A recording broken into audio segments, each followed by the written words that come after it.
11.11% मतदान अभी तक में हो चुके हैं। हमारे साथ इस गहन विषय में चर्चा के लिए जुड़ेंगे भाजपा प्रवक्ता रितेश मौर्य जी। उनका मैं हार्दिक तहे दिल से स्वागत करता हूं, अभिनंदन करता हूं।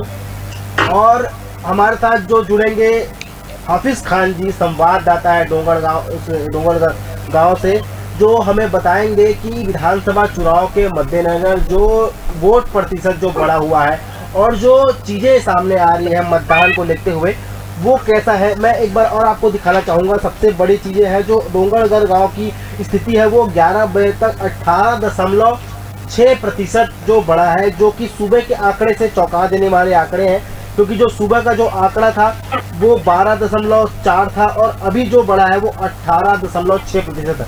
हमारे साथ हाफिज जी मौजूद है। हाफिज जी, डोंगरगढ़ गांव में जो स्थिति है, जो सामने चुनाव मतदान में जो लोग बढ़ चढ़कर हिस्सा ले रहे हैं, कैसा प्रतिशत माहौल दिख रहा है? चुनाव के बाहर आप खड़े हैं, निर्वाचन जो चीजें हैं, सुरक्षा के पुख्ता इंतजाम है, कैसा देखते हैं माहौल को?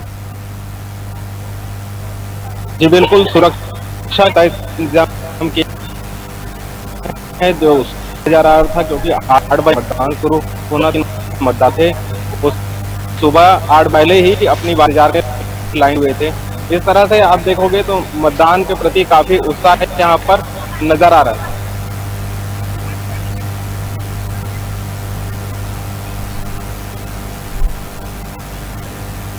बिल्कुल, अगर इसके बाद अगर बाहर मैं जिस बूथ पे खड़ा हूँ, जी बिल्कुल, अब बाहर ही खड़े, अगर बाहर का माहौल को दिखाए, जो मतदाता आए हैं, मतदाता कैसे क्या कर रहे हैं, बात करने की एक बार कोशिश कीजिए कि बाहर।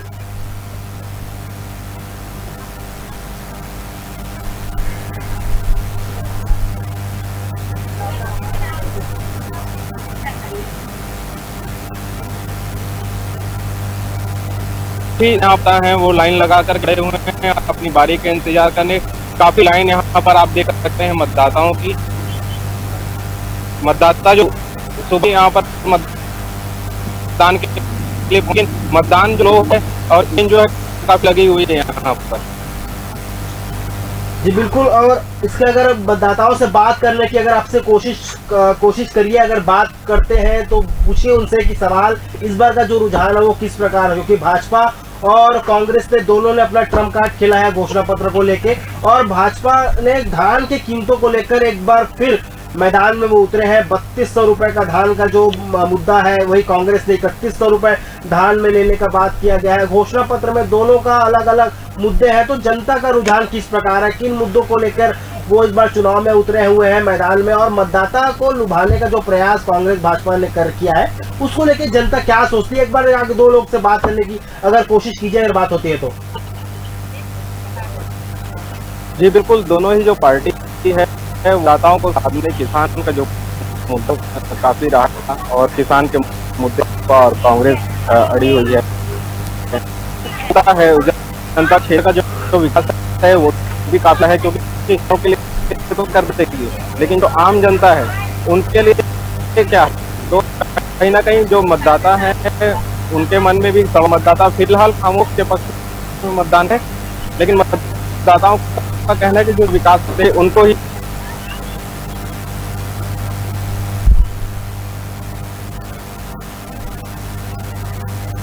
भाजपा से भरत लाल वर्मा और धलेश्वर साहू कांग्रेस से हैं, और ये दो नए चेहरे जो हैं जिस प्रकार से भाजपा ने उतारे हैं, और लगभग जो विधानसभा चुनाव में जो मुद्दे होने वाले हैं घोषणा पत्र में जो देखा गया था कि कांग्रेस ने बहुत आरोप लगाया गया था, चाहे वो धान के घोटाले को लेकर हो, शराबबंदी को लेकर हो, तो इन सब मुद्दों के अलावा और कुछ जो नया मुद्दा जो डोंगरगढ़ गांव में होने वाला है, जो वहाँ की जनता तय करेगी, जनता ही सरकार बनाने में जो महत्वपूर्ण भूमिका निभाती है, तो जनता का मन क्या है? अगर कोई मतदाताओं से अगर बात करने की आपसे अगर बनती है बात करने के, तो आप पूछ के देखिए कि वो क्या चाहते हैं, उनके लिए कोई मुद्दे नए हैं जो।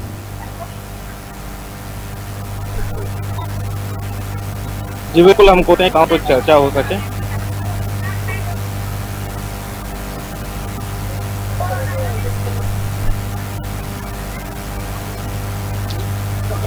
अधिक समय से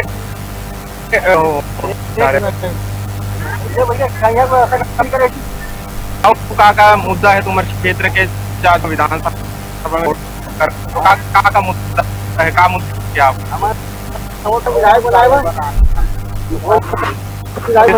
इसका का होना चाहिए नहीं हो पाए।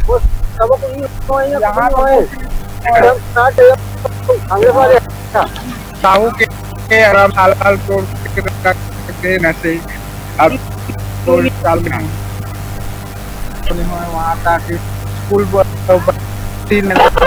चालू है, शूटिंग नहीं हो रहा है। बेरोजगार के नाम पे यानी युवक को ऐसे भरोसा दिला के तो मतलब काफी समय से लाइन में खड़े हो का लगते कभी देर लगता दान करने कभी समय से खड़े हो 1.5-2 घंटा हो गए यहाँ खड़े हुए। जी कुछ और मतदाता हमारे साथ हैं, उनसे भी कहें कि कितने देर से वो वहाँ पर खड़े हुए?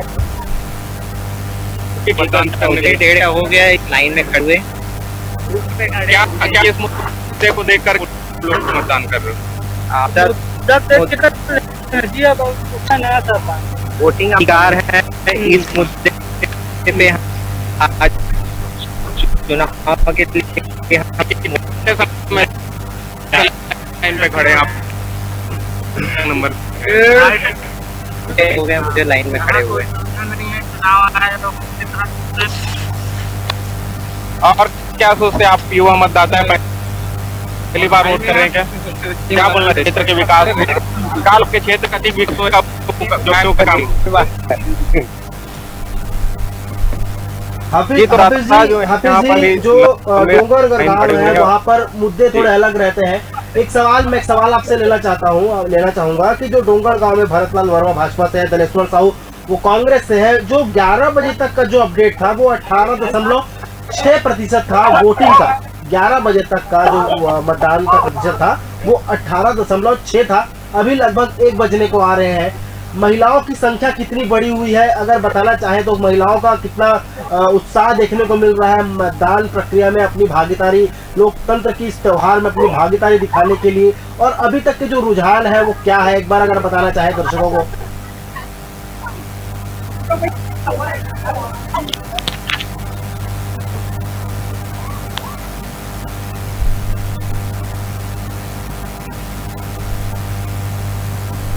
है यहाँ फिर दूसरा हुए हैं और यहाँ जो है थोड़ी समय लग रहा है, और जो मुद्दे को लेकर के भी के मतदाता जो है अपना मतदान कर रहे हैं। और महिला मतदाता कुछ हमारे इनसे भी बात करते हैं। आप लोग मतदान की नंबर कैसे नहीं आया लग रहा है आपका तो आपका होना चाहिए तो अभी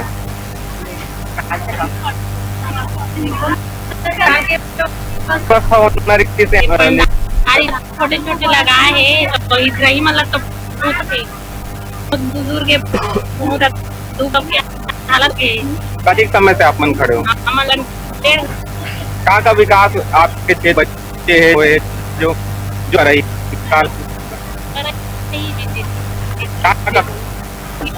मगर बच्चे बहुत सारा काम निर्माण बहुत से बच्चे हैं भी। जी हाफिज जी, इसके अलावा एक और आखिरी सवाल मैं आपसे लेना चाहूंगा क्योंकि थोड़ा नेटवर्क का दिक्कत आ रहा है हमेशा, अक्सर देखा जाता है बहुत सारे बाहर का जो माहौल है, लोग क्या अभी भी आ रहे हैं? लगभग 1 बजने का समय हो रहा है, 1 बजने वाला है, 3 बजे तक मतदान की प्रक्रिया होने वाली है। अभी 1 बजे तक की स्थिति क्या है वहाँ पर डोंगरगढ़ गाँव में? जिस प्रकार जो मतदान चल रहा है, लोग क्या अभी भी आ रहे हैं? सुरक्षा के कितने इंतजाम किए गए हैं? कौन सी टीम यहाँ पर बैठी है सुरक्षा के मद्देनजर में? जी यहाँ कंपनी है सब लोग की वनगांव जिले को मिली है। जो मतदान का है वो तेजी का क्योंकि संख्या में है, आप मेरी पीछे अगर महिला है पुरुष का में यहाँ पर लाइन पे खड़े हैं। मतदान का समय है प्लेन एरिया प्रवास वहाँ 8 बजे से 5 बजे तक बूथ पे जहाँ मैं खड़ा हूँ यहाँ पे सुबह 8-5 बजे तक संपन्न होगी और लगभग 3 घंटा का संख्या में जो मतदाता अभी भी लगे हुए हैं जिनको का इंतजार है। इस तरह से देखें तो घंटे के भीतर 10% अधिक मतदान जा पाएगा। प्रत्याशी जो थे दोनों पार्टी के, भाजपा और कांग्रेस, क्या लगता है कितने बजे तक वो लोग मतदान करके वो चले गए हैं? क्या सुबह आकर जल्दी अपने मत को देकर आ गए? उनके परिवार वाले भी साथ आए होंगे बिल्कुल। और जो उनके मत का प्रयोग करना था वो कितने बजे वो किए थे? सुबह मतदान कर दिए थे कि उनका आना बाकी है अभी? दोनों जो प्रत्याशी हैं बूथ पर भाजपा से हैं, भरतमा और जो बूथ मतदान कर दिए, क्योंकि पहले मतदान करने के वो जनता सकते हैं वापस अपने बूथ पर पहुंचने में देर हो सकता है। स्वयं को वोट देने जो है वो भी चुकना पहले, इसके बाद बूथ पर जो मतदाताओं को साधने का प्रयास भी कर रहे हैं। अभी बूथ में जहाँ खड़ा भाजपा प्रत्याशी हैं वो वहाँ पर खड़े हुए हैं। तो इस तरह से जाती है वो भी काफी सक्रिय है इस मतदान को लेकर, और मतदाताओं है वो तो नजर आता रहे। जी चलिए, बहुत बहुत धन्यवाद आपका हाफिज जी। आप बने रहिए हमारे साथ, लगातार अपडेट को आप पहुंचाते रहिए। थोड़ी देर बाद हम कोशिश करेंगे एक बार फिर आपसे डोंगरगढ़ गांव का जो स्थिति है, मतदान में कितने प्रतिशत जो बढ़ा है, उससे बार हम आपको संपर्क करने की फिर कोशिश करेंगे। बहुत बहुत धन्यवाद आपका।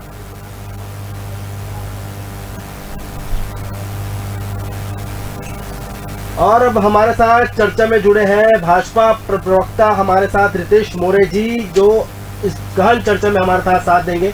और जो मुद्दा है विधानसभा का पहला सेशन, जो पहला चरण जो चल रहा है, बस्तर और दुर्ग की संभाग की लगभग 20 सीटें, उस पर अध्ययन करने के लिए हमारे साथ मौजूद है रितेश मोरे जी। पहला तो मैं सबसे पहले आपसे एक सवाल रहेगा कि बस्तर जैसे सुदूर इलाके में जिस प्रकार से जो बातें होती है, बस्तर संभाग में जो सुदूर में जो बातें होती है, क्रोमा का आएगा वो चीजें कैसे हो, मामला कैसा होगा कि आने वाले विधानसभा चुनाव में जिस प्रकार से बस्तर की सीटों को लेकर भाजपा ने पहला फोकस किया था कि हम इस बार 20 की से कम 15 सीटें जीतेंगे।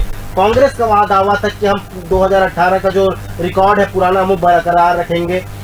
सीटों पर बात हो गई, वोटों पर बात हो गई, प्रतिशत आपके सामने है, क्या कहना चाहिए?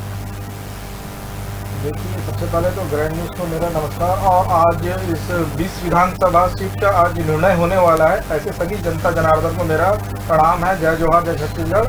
सबसे पहले तो मैं बताऊंगा कि पूरे बस्तर इलाके में अभी आज मतदान का बड़ा एक उत्सव के रूप में मनाया जा रहा है और लोग बढ़ चढ़ कर के इस मतदान में हिस्सा ले रहे। वहीं और देखते हैं कि नक्सलवाद इस लोकतंत्र में सबसे बड़ी बाधा के रूप में आया है। सुबह ही सुकमा के क्षेत्र में वहाँ पर आईडी ब्लास्ट होता है और सीआरपीएफ के जवान घायल होते हैं, और अभी कुछ ही देर पहले भी नारायणपुर में भी इस प्रकार की घटना देखने को आती है। तो कहीं न कहीं 2018 से अभी तक कांग्रेस सरकार जो है नक्सलवाद का जो खत्म करने का जो दावा करती है वो खोखली नजर आती है। और आज इस मतदान के दिन में नक्सलियों के द्वारा इस प्रकार की अप्रिय घटना करना कांग्रेस की विफलता को दर्शाता है। और हमने देखा है कि लगातार 5 सालों में आदिवासी अंचलों में हो या राजनांदगांव क्षेत्र हो या कवर्धा के क्षेत्र में हो, वहाँ के जितने भी रहवासी हैं वो अपने आप को छला हुआ और ठगा हुआ महसूस कर रहे और सरकार से काफ़ी आक्रोशित है। तो पूरी जनता का सपोर्ट आज भारतीय जनता पार्टी की ओर है। और कल ही हमारे डॉक्टर रमन सिंह जी ने कल ट्वीट के माध्यम से पूरे कार्यकर्ताओं को एक मैसेज और संदेश देने का और जनता को संदेश देने का प्रयास किया कि 20 विधानसभा सीटों में हम 15 विधानसभा सीट जीत करके निश्चित रूप से हम आएंगे।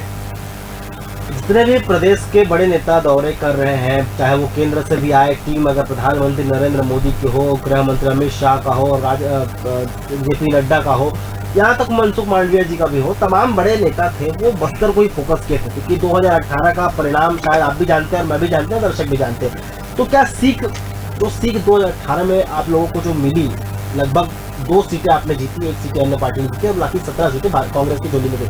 इस बार की जो सीटें हैं बस्तर संभाग की, इसके लिए कुछ अलग रणनीति आप लोगों ने जो पहले बनाया था, घोषणा पत्र में आपने पूरे वादे किए थे, और अपने जो लगभग 3100 क्विंटल धान का जो वादा किया था, उसको लेकर कांग्रेस भी कहीं ना कहीं अब एक बराबर 19-20 का फर्क है। क्या डैमेज कंट्रोल करने का काम करेगी आने वाले विधानसभा, क्योंकि पहला चरण का चुनाव ये होने वाला है। विधानसभा में हम बात करते हैं रायपुर और बिलासपुर और संभाग की, क्योंकि ये 17 को होने वाला है, और अभी जो चल रहा है वो बस्तर संभाग का और दुर्ग संभाग का है। तो जो घोषणा पत्र है वो कितना फायदा पहुंचाएगा, क्योंकि कांग्रेस का भी घोषणा पत्र लगभग समीप है 19-20, मैंने आपको जो पहले बताया। देखिए, हमारे जो घोषणा पत्र न करके संकल्प पत्र जो मोदी जी की गारंटी है, उसमें हमने घोषणा में एक बात किया है कि आदिवासी अंचलों में रहने वाले लोगों के लिए हम एक अच्छी जन कल्याणकारी योजना लेकर आए, जिसमें उनको वन अधिकार पट्टा हम देंगे। और पूर्व में हमारी जो योजनाएं थी, जिसमें हमने 2 साल का बोनस का घोषणा भी हमने इसमें किया है कि जैसी सरकार आएगी हम 25 दिसंबर तक किसानों के खाते में 6,000 करोड़ रुपए का हम डालेंगे। साथ ही मैं कांग्रेस और हमारे संकल्प पत्र की बात करूं, उनकी घोषणा पत्र है जो जुमलेबाजी की है। वो 3200 रुपए किसानों को धान खरीदने का वादा करते हैं। हम सब जानते हैं कि छत्तीसगढ़ में किसान अपने आप को किस प्रकार ठगा महसूस कर रहे हैं, किस्तों में वो क्या पैसा देते हैं, जबकि हमने अपने संकल्प पत्र में कहा है कि 3100 रुपए का हम धान लेंगे, वो भी 21 क्विंटल, जिसमें हम अगर एक कैलकुलेशन करेंगे तो 65,100 रुपए एक मुश्त हम एक बार में हम किसानों को देंगे और 2 साल का हम बोनस देंगे। और आदिवासी विद्यार्थियों के लिए भी हमने एक अच्छी योजना लाई है कि पूर्ववर्ती सरकार में हमारे समय में प्रयास स्टडी सर्कल के माध्यम से हमने एक बड़ा प्रयास किया था कि आदिवासी ऐसे नक्सल प्रभावित क्षेत्र के बच्चों को हम रायपुर ला करके और हम प्रत्येक जिले में प्रयास कोचिंग सेंटर के माध्यम से हम IIT और मेडिकल सेक्टर में उनको भर्ती कराया जाए। उसके लिए हम निःशुल्क कोचिंग की व्यवस्था करेंगे। तो कहीं ना कहीं आदिवासियों के हित के लिए हमेशा भारतीय जनता पार्टी प्रयासरत रही है और उनके विकास के लिए हमेशा काम की है। और मैं बात करता हूँ कि 15 सालों में हमने भारतीय जनता पार्टी ने 15 साल तक हमने गृह मंत्री आदिवासी को बनाया। क्या कांग्रेस पार्टी ने इन 5 सालों में आदिवासी को एक अच्छा बड़ा नेतृत्व देने का प्रयास किया गया? ये मैं कांग्रेस के अगर प्रवक्ता होते तो मुझसे पूछना चाहता, लेकिन आपके चैनल के माध्यम से बताना चाहता हूँ कि आदिवासी कहीं ना कहीं आज अपने आप को ठगा महसूस कर रहा है। जहाँ 18 लाख आवास की योजना प्रधानमंत्री मोदी जी देते हैं और भूपेश बघेल जी उसको रोकने का प्रयास करते हैं, तो मोदी जी ने कहा है कि हम सरकार आके सबसे पहला काम करेंगे तो हम पूरे छत्तीसगढ़ में सबसे पहले प्रधानमंत्री आवास के नोटशीट पर हम साइन करेंगे, उनको हम सबसे पहले पक्का मकान देने का काम करेंगे। हितेश मोरे जी, चलिए ठीक है, मैं आपकी बातों को मान लिया कि आपने घोषणा पत्र में आपने बहुत सारे वादे किए हैं, कांग्रेस सरकार ने भी वादे किए हैं, लेकिन जो सवाल है वो शराबबंदी को लेकर आपसे पूछना चाहूंगा कि आप लोगों ने पिछले 5 सालों में शराबबंदी को लेकर कांग्रेस सरकार पर जमकर निशाना साधा है, बहुत सारे आंदोलन भी किए हैं, गौठान के मुद्दे को भी उठाया, लेकिन जो घोषणा पत्र भाजपा का आया है उसमें शराबबंदी को लेके मैं यही सवाल कांग्रेस के अगर प्रवक्ता रहते मैं बिल्कुल उनसे पूछूंगा, क्योंकि लगातार अभी जो डिबेट है वो लंबा चलने वाला है, तमाम पैनलिस्ट जुड़ने वाले, क्योंकि दिन भर का कार्यक्रम है और दिन भर मतदान की प्रक्रिया चलने वाली है। लेकिन अगर आप मेरे साथ मौजूद है तो बिल्कुल मैं आपसे एक प्रश्न पूछना चाहता हूँ कि शराबबंदी का जो मुद्दा इतना जो बढ़ चढ़कर भाजपा सरकार ने कांग्रेस सरकार पर निशाना साधा था, घोषणा पत्र में शराबबंदी को लेकर कोई बड़ी बातें नहीं की गई है, जब कारण क्या है? देखिए, शराबबंदी करने का जो वादा और घोषणा कांग्रेस पार्टी का था 2018 में, उन्होंने गंगा जल की झूठी कसम खा करके और शराबबंदी के वादा करके और युवाओं को किसानों को बड़े बड़े वादा करके वो सरकार और सत्ता में तो आ गए। लेकिन इन 5 सालों में हमने देखा है कि छत्तीसगढ़ में शराब जो है गाँव-गाँव में कोचिया के माध्यम से परोसा गया, ऑनलाइन उसको बेचा गया है कोरोना काल के अंदर। तो इस सरकार का केवल एक ही मकसद है, केवल व्यापार करना। और हमने देखा है कि किस प्रकार से शराब के अंदर भी घोटाला होता है। ईडी ने तो मात्र उसका जो एक अकाउंट चेक करने के माध्यम से 2000 करोड़ का शराब घोटाला होता है। लेकिन मैं कहता हूं इस मंच के माध्यम से कि शराब घोटाला बहुत बड़ी संख्या में 5 से 10,000 करोड़ की बड़े आंकड़े में हो सकता है। महादेव सट्टा ऐप का भी मामला भी आया है। तो कहीं ना कहीं पूरी कांग्रेस पार्टी और भूपेश सरकार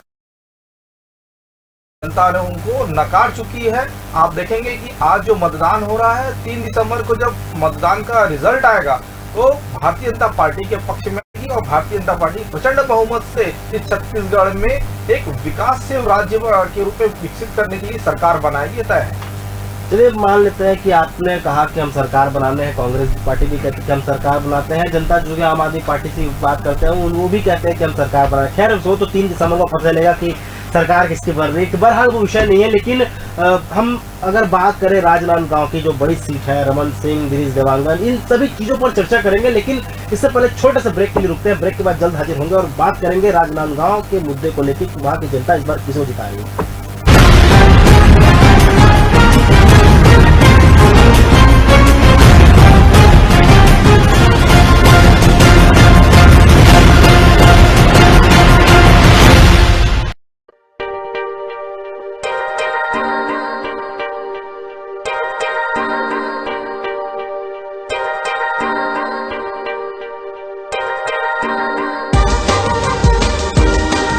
Relationships are forever.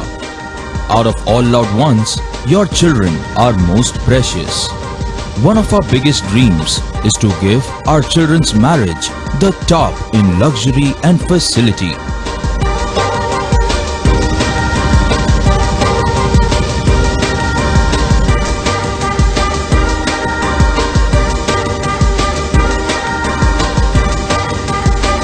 In today's busy life, you cannot afford to take time out for everything to be perfect for your marriage. And you cannot compromise on quality of service for your guests. Our customized marriage packages are made just according to your wish. This presentation will acquaint you with the different luxury packed marriage packages available. This package has an elaborate menu with 60 mouth-watering items. Bharat Swagat including welcome drink, snacks and sweets.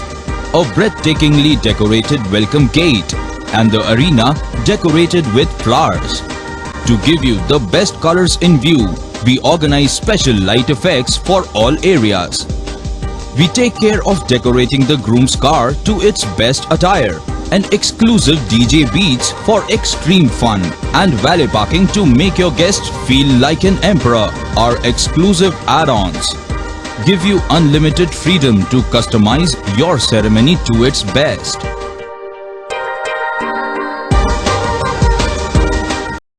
उन्नीस 1970 से सफलतापूर्वक संचालित व भरोसेमंद Panjwani dental care Korba की branch अब रायपुर में Raunak dental care, Shyam plaza, Pandri, Raipur. अत्याधुनिक मशीनों द्वारा दांतों की उच्च स्तरीय जांच एवं इलाज की सुविधा, कीड़े लगे दांतों को single sitting root canal treatment, टेढ़े मेढ़े एवं बाहर निकले दांतों को ऑर्थोडोंटिस्ट ब्रेसेस द्वारा ठीक करना, नकली फिक्स दांत एवं फुल सेट पूरी 32 लगाना, आजू बाजू के दांत घिसे बिना इम्प्लांट विधि द्वारा फिक्स दांत लगाना, मसूड़ों से खून आना, मुख दुर्गंध, पायरिया का इलाज, अल्ट्रासोनिक स्कैनर द्वारा दांतों की सफाई, एक्सीडेंट में टूटे हुए जबड़े एवं चेहरे का इलाज, एक्सरे लेजर द्वारा दर्द रहित मसूड़ों की सर्जरी एवं बिना दर्द के दांत निकालना। आर्थिक रूप से कमजोर एवं बीपीएल कार्ड धारक मरीजों का हर शनिवार को जांच एवं परामर्श शुल्क free. Director doctor Gulab Rai Panjwani, doctor C D Vaswani, doctor Vishwanath Raut, BDS root canal विशेषज्ञ, doctor Raunak Singh, MDS endodontist root canal विशेषज्ञ, doctor Mukesh Kashyap, MDS oral and maxillofacial surgeon. Raunak dental care, Shyam plaza, ground floor, Pandri road, Raipur. Mobile number 9827941417। अपने व्यापार को दीजिए एक नया आयाम। ग्रैंड विजन नेटवर्क के साथ आपको जोड़ेगा पूरे छत्तीसगढ़ के साथ। डिजिटल विज्ञापन के जरिए अपने उपभोक्ताओं से बनाइए सीधा संपर्क। आवश्यकता है मार्केटिंग फील्ड कार्य हेतु लड़के व लड़कियों की आवश्यकता है जिनके पास स्वयं का वाहन एवं विज्ञापन संबंधी पूर्व से अनुभव हो तो तुरंत संपर्क करें। मार्केटिंग जॉब पहले आए पहले पाए, वेतन योग्यता अनुसार। तो देर न करें, जल्द ही नीचे दिए गए नंबर पर संपर्क करें। Mobile number 9630007776 8839096700।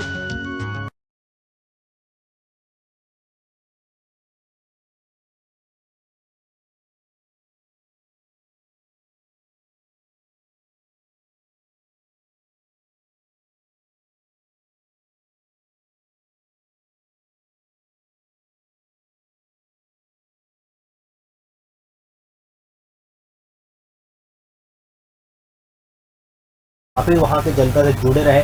विधानसभा चुनाव में तैयारी भी की थी, लेकिन जो पैरासूट की जो लैंडिंग हुई, किसी ने अनुमान यह आकलन नहीं लगाया था कि दिनेश देवांगन को कांग्रेस पार्टी वहाँ से प्रत्याशी बनाई जाएगी, लेकिन वो प्रत्याशी है। अब मतदान शुरू भी हो चुका है वहाँ का। और भाजपा और कांग्रेस की अगर स्थिति देखें तो राजनांदगांव में 14.1% मतदान अभी 11 बजे तक हुआ है। अभी लगभग 1 बज रहे हैं, तो आंकड़े हो सकते हैं कुछ बड़े होंगे, लगभग 20 से 25 सीटें। अगर मैं उनके कुछ पुराने रिकॉर्ड की बात करें तो राजनांदगांव की जो सीट है 2013 में लगभग 82% मतदान वहाँ हुआ था, और 2018 की बात करें तो 78.66% वहाँ पर मतदान 2018 में हुआ था। तो कहीं ना कहीं मतदान की प्रक्रिया हमेशा वहाँ से बढ़ी हुई है। 2018 में कुछ कारणों से कुछ परसेंटेज कम रह गया था, लेकिन अभी तक जो ताज़ा जो आंकड़े हैं वो अभी तक लगभग 15 से 20% वहाँ पर मतदान हो चुके हैं। रितेश मोरे जी, एक सवाल मेरा आपसे रहेगा, रमन सिंह एक बड़ा चेहरा, हालांकि मैं उस पर कोई बड़ी टिप्पणी नहीं करना चाहूँगा, लेकिन जो अगर राजनांदगांव सीट की बात आ रही है, लगभग अभी 20 से 25% वहाँ पर मतदान की संभावना होने की अब मेरे को अभी जो जानकारी सूत्रों थाना से प्राप्त हुई है। क्या लगता है इस बार रमन सिंह बनाम गिरीश देवांगन क्या टक्कर है? मुद्दे वही रहेंगे या अपने लोकप्रिय विधायक को इस बार फिर जनता वहाँ भी जिता जाएगा? देखिए, मैं राजनांदगांव की बात करूं तो गिरीश देवांगन जी के साथ कोई टक्कर और ऐसी कोई स्थिति नहीं, क्योंकि गिरीश देवांगन जी खर्रा के रहने वाले हैं और जो राजनांदगांव जाकर के चुनाव लड़ रहे हैं। और डॉक्टर रमन सिंह जी जब से वहाँ विधायक बने और मुख्यमंत्री बने और वहाँ राजनांदगांव की जनता जानती कि वहाँ पर विकास बहुत अच्छे से हुआ है। सड़कों का बड़ा जाल हो, चाहे नगर निगम के माध्यम से और हर घरों में नल जल की योजना हो, तमाम प्रकार के विकास की बात करूँ तो राजनांदगांव शहर के अंदर बहुत अच्छा विकास हुआ है और जनता जो है डॉक्टर रमन सिंह जी को बहुत प्यार करती है और इस बार फिर से अपना आशीर्वाद इस विधानसभा चुनाव के माध्यम से उनको देंगे और प्रचंड बहुमत से वो चुनाव जीत करके आएंगे। मतलब कहने का आपका सीधा तात्पर्य है कि हमारे वरिष्ठ नेता है रमन सिंह जी और पूर्व के मुख्यमंत्री हैं, तो इस बार भी मुख्यमंत्री का चेहरा एक बार देखने को मिल जाएगा अगर छत्तीसगढ़ में भाजपा अगर वापसी करती है तो। मैं बात को मानूं? जी देखिए, ये निर्णय लेने का अधिकार मेरा तो नहीं है, ये शीर्ष नेतृत्व का है। तो इस विषय पर अगर शीर्ष नेतृत्व से अगर बात करेंगे तो इस चुनाव में बहुमत मिलने के बाद ही ये तय हो पाएगा कि मुख्यमंत्री का चेहरा कौन होगा और मुख्यमंत्री किसे बनाया जाएगा। ये तय करने के लिए पार्टी के शीर्ष नेता लोग पार्टी के शीर्ष नेता उपस्थित है, तभी तो सबसे ज्यादा फोकस भाजपा जगदलपुर, बस्तर, कोंटा, सुकमा, नारायणपुर, कोंडागांव, अंतागढ़, पखांजूर जैसे क्षेत्रों का विजिट किया, दौरा किया। इन दौरों से कितना फायदा पहुंचने वाला है, क्योंकि आम जनता को चाहिए बुनियादी सुविधा जो विधायक के निधि के अनुरूप से होता हो। और हम बात करते हैं जो पुराने मुद्दे जो 2018 में कांग्रेस पार्टी ने लाया, जिसका आप लोगों ने आरोप भी लगाया था कि कोई वादे पूरे नहीं हुए, तो कांग्रेस पार्टी का भी आरोप आता है कि भाजपा की बातें हवा हुआ, ये हमने पूरे वादे पूरे किए। तो जो दौरा है, दौरा के बाद जो प्रधानमंत्री नरेंद्र मोदी का एक नया नारा आया है कि हम 80 करोड़ लोगों को मुफ्त अनाज देंगे, ये योजना काफी पूर्व से चलती आ रही है। छत्तीसगढ़ राज्य में अलग बात होती है क्योंकि ये राज्य और अन्य विधानसभा चुनाव के मुद्दे बिल्कुल अलग रहते हैं। जिस प्रकार से बस्तर विधानसभा के मुद्दे अलग रहते हैं, उसी प्रकार रायपुर और बिलासपुर और सरगुजा संभाग के मुद्दे अलग रहते हैं। जो घोषणा पत्र आई है, घोषणा पत्र के आधार पर, दौरे के आधार पर कहाँ पर कोई कमी, कहीं पर कोई फायदा, आपको कैसा लगता है कि भाजपा कितना प्रतिशत बस्तर की सीटों को जीतने में कामयाब रहेगी? आंकड़ा अगर बता रहे हैं। देखिए, मैं पहले ही कहा था और फिर से कहता हूँ कि बस्तर का जो आदिवासी भाई बंधु और हमारी बहनें हैं, वो 5 साल में अपने आप को कांग्रेस के द्वारा छला हुआ महसूस किए। और दूसरी बात मैं कहूँ कि हमारे केंद्रीय नेताओं का लगातार दौरा करने का एक ही मकसद है कि वो बस्तर जो लगातार कांग्रेस के द्वारा शोषित किया गया, उस इलाके को केंद्र सरकार और वर्तमान में हमारी जब भारतीय जनता पार्टी सरकार बनाएगी तो विकास की बड़ी गंगा बनेगी। आपने देखा है कि पहले जब सड़कें नहीं होती थी, आज केंद्र सरकार ने और भारतीय जनता पार्टी की सरकार ने बहुत अच्छा सड़क वहां तक बनाया है। आप दंतेवाड़ा यहाँ से आप बाई रोड जाते हैं तो 7 घंटे पहुँचते, पहले वही जाने में पूरा 24 घंटे का समय लगता था। दूसरी बात मैं कहूँगा कि रेल कॉरिडोर के लिए खुद हमारे देश के प्रधानमंत्री जी वहाँ आते हैं और 3000 करोड़ की सौगात वहाँ पर देते हैं। जब केंद्र में कांग्रेस की सरकार थी और राज्य में हमारी भारतीय जनता पार्टी की सरकार थी तो उनके साथ एक दोहरा व्यवहार किया जाता था। लेकिन हमारे प्रधानमंत्री इस राज्य के लिए जनता से बहुत प्रेम करते हैं, वो लगातार इस राज्य की जनता के साथ वो विकास की सौगात लगातार देते जा रहे हैं। और निश्चित ही छत्तीसगढ़ राज्य की जनता नरेंद्र मोदी जी को भी बहुत प्यार करती है और भारतीय जनता पार्टी के जो कार्यकर्ता और नेता है लगातार 5 सालों से उनके बीच में उनकी सेवा कर रहे हैं और उसका लाभ आने वाले चुनाव के परिणाम में 100% मिलेगा। मैं इस चैनल के माध्यम से पहले भी दावा किया हूँ, अभी भी दावा कर रहा हूँ। 12 में हम 7 से 8 विधानसभा हम जीत के आएंगे तय है। बस्तर संभाग में आपके जी बिल्कुल, 12 में हम 7 से 8 सीट जीत करके आएंगे तय है। और पूरा मैं 20 सीटों की बात करता हूँ तो जी 20 सीटों की तो मैंने पहले ही कहा कि डॉक्टर रमन सिंह ने दावा किया है, उस दावा को मैं झुठला नहीं सकता। 15 सीट हम जीत करके आने की स्थिति में है। चलिए ठीक है, एक आखिरी सवाल लूंगा क्योंकि काफी चर्चा भी होनी बाकी है, लेकिन मैं आखिरी सवाल लेना चाहता हूँ जो भाजपा के अंदरूनी मुद्दों को लेकर है कि केदार कश्यप हो गया और नीलकंठ टेकाम जो भी पूर्व के IAS रहे जिन्हें केशकाल से टिकट मिला गया हो, चाहे वो महेश गागड़ा हो और जो नए प्रत्याशी, कहीं क्या आपको लगता नहीं है कि विधानसभा चुनाव में कुछ नए प्रत्याशियों को मौका देना, हालांकि ये सवाल पूछने का भी वक्त नहीं है, लेकिन मैं फिर भी एक जनरली आपसे पूछ लेता हूँ कि अगर क्या नए प्रत्याशी वहाँ पर उतारे रहते हैं, क्योंकि 18 में हार मिली थी, पर उन्हें मौका दिया गया है। और अगर कोंटा की बात करें, कैबिनेट मंत्री कोंटा के वहाँ के विधायक भी हैं, कैबिनेट मंत्री भी कवासी लखनऊ, उनके सामने अपने स्वयं मुक्का को खड़ा किया गया है। तो ऐसे में नक्सल गतिविधियों के बीच इन नेताओं की सक्रियता, वहाँ के विकास के बातों को करना, प्रधानमंत्री के दौरे, क्या समीकरण कितना बैठता है? अगर चुनाव जीतते हैं तो अच्छी बात है, अगर हारते हैं तो किस प्रश्न से खड़ा नहीं होता उनके राजनीतिक करियर को लेकर? देखिए, बस्तर के अंदर हमने बहुत से लोगों को, नए लोगों को मौका दिया। स्वयं मुक्का की आप बात कर रहे हैं, वो सलवा जुड़ूम के बड़े नेता है और शिक्षित है। और जब समाज ऐसे शिक्षक, इंजीनियर, डॉक्टर को जब हम देखते हैं तो बहुत ही सम्मानजनक नजरों से देखते हैं। तो कोंटा विधानसभा में कवासी लखमा जी ने 5 सालों में केवल पैसा बटोरने और धन बनाने का काम किया है। पोलावरम योजना में उन्होंने एक भी प्रश्न विधानसभा के अंदर नहीं करते, जो लगभग कई सालों से लटका हुआ है। तो कोंटा विधानसभा को इस बार इतिहास को बदला जाएगा, वहाँ पर चुनाव जीतेंगे। वही मैं बात करूँ, मैं कांकेर में भी आशाराम नेताम जी हैं हमारे मैदान में, और बहुत ही युवा चेहरा है, और वहाँ की जनता उन्हें बहुत सराह रही है। कार्यकर्ता भी बहुत अच्छे से मेहनत कर रहे हैं। निश्चित रूप से जितने भी नए प्रत्याशी है वो जीत करके आएंगे। और हमारे जो महेश गागला जी हैं, उनकी बात करूंगा, नारायणपुर में केदार कश्यप जी की बात करूंगा। तो चुनाव हो ना हो, ये लगातार क्षेत्र की जनता के साथ और उनके सुख दुख के में हमेशा खड़े रहते हैं। निश्चित रूप से इस चुनाव में उनको लाभ मिलेगा और वो जीत करके आएंगे। जी बिल्कुल, बहुत बहुत धन्यवाद, इतने कीमती समय आपने समय निकाला है। मतदान का जो प्रक्रिया चल रहा है उसके पर हमने ग्रैंड न्यूज़ की नज़र लगातार बनाए रखी हुई है। 11 बजे का हमने आपको अपडेट दिया। हमने ये भी अपडेट दिया कि एक बड़ी घटना होने को थी, लेकिन वहाँ के सुरक्षा कर्मियों ने बड़ी घटना को अंजाम होने से रोका गया है। हालांकि रायपुर राजधानी से, माना कैंप से भी एक बड़ी टुकड़ी सेना की वहाँ गई है। मुठभेड़ लगभग अभी बंद हो चुका है हालांकि, लेकिन वहाँ के डिवीजन कोर कमेटी के वहाँ के जो सुपरिटेंडेंट है, उन्होंने इस चीज़ को आधिकारिक रूप से पुष्टि नहीं की गई है कि कितने नक्सली थे और कितने जवानों की यहाँ पर हताहत होने की खबर आई है। लेकिन जो अभी जो ताज़ा अपडेट है कि अभी फायरिंग लगभग बंद हो चुकी है, मतदान का प्रक्रिया चल रहा है और बढ़ चढ़ करके लोग मतदान कर रहे हैं। आंकड़े आपको और चौंकाने को मिलेंगे। 2 बजे का आंकड़ा आना बाकी है। हम लगातार इस महा कवरेज में आपके साथ है। बने रहिए ग्रैंड न्यूज़ के साथ, देखते रहिए ग्रैंड न्यूज़।